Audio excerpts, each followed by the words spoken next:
Hello, good morning everyone. আজকে আমি আপনাদের একটি ইম্পর্ট্যান্ট অ্যাসপেক্টস যেখানে ডায়াবেটিক পেশেন্টস যারা ডায়াবেটিস নিয়ে ভুগছেন দীর্ঘদিন ধরে, এই ডায়াবেটিক পেশেন্ট কখন হার্টের চেক আপ করা উচিত বা কার্ডিওলজিক্যাল চেক আপ করা উচিত সেটা নিয়ে কিছু কথা বলবো।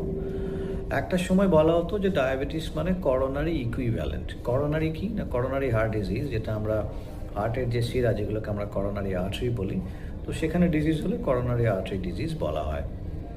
তো ডায়াবেটিস এমন একটা মারাত্মক রোগ যাকে করোনারি ইকুইভ্যালেন্ট বলা হয়, কেননা সাইলেন্টলি রোগ বাড়তে থাকে, আর্টারির ভেতরে ক্লগিং হতে থাকে এবং একটা সময় গিয়ে extensive disease, ischemic heart disease নিয়ে পেশেন্ট প্রেজেন্ট করে।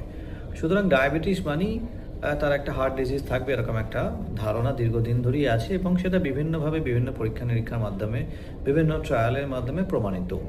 যদিও সব ক্ষেত্রে যে সমস্ত ডায়াবেটিক পেশেন্টস মানেই হার্ট ডিজিজ আছে সেটা নয়, অনেক ক্ষেত্রেই আমরা দেখি যে না, পেশেন্টের হার্ট ভালো আছে। বাট অ্যাজ এ সামগ্রিকভাবে যে কোনো ডায়াবেটিস পেশেন্টেরই একটা হার্ট চেক আপ ভীষণভাবে দরকার। সেগুলো খুব বেসিক পরীক্ষা নিরীক্ষা, ইসিজি, ইকোকার্ডিওগ্রাম, স্ট্রেস টেস্ট বা ট্রেডমিল টেস্ট খুব কমনলি একটা পারফর্ম টেস্ট, মানে ইস্কিমিয়া ইভ্যালুয়েশনের দরকার। যদি তার রিস্ক ফ্যাক্টরস থেকে থাকে, ব্যাড হ্যাবিটস লাইক স্মোকিং থেকে থাকে, স্ট্রং ফ্যামিলি হিস্ট্রি থাকে, জেনেটিক কোনো হিস্ট্রি থাকে, খুব অ্যাগ্রেসিভ নেচার বাড়িতে কারোর হার্ট ডিজিজের থেকে থাকে, খুব কম বয়সে হার্ট অ্যাটাকের এরকম হিস্ট্রি থাকে, তাহলে আরও আগে ইনভেসিভ টেস্ট, অ্যাঞ্জিওগ্রাম এগুলো দরকার পড়বে। এবং তার সাথে সাথে লিপিড প্রোফাইল এবং অন্যান্য যে সমস্ত আনুষঙ্গিক রোগ সেগুলোর টেস্টিং ভীষণভাবে দরকার। একটা প্রশ্ন এসে যায় যে ডায়াবেটিস মানে কি তাহলে এখনও করোনারি ইকুইভ্যালেন্ট? না, এখন কিন্তু ডায়াবেটিসকে আমরা করোনারি ইকুইভ্যালেন্ট বলি না, বিকজ আর্লি ট্রিটমেন্ট এবং এক্সটেন্সিভ ট্রিটমেন্ট অনেক ক্ষেত্রেই হার্ট ডিজিজ প্রিভেন্ট করে। বাট এটা মাথায় রাখতে হবে যে আমাদের দেশে ম্যাক্সিমাম ক্ষেত্রে কিন্তু সুগারের যারা পেশেন্ট তারা কিন্তু সঠিকভাবে চিকিৎসা পান না বা চিকিৎসা করেন না বা নিয়মিত ওষুধ খান না।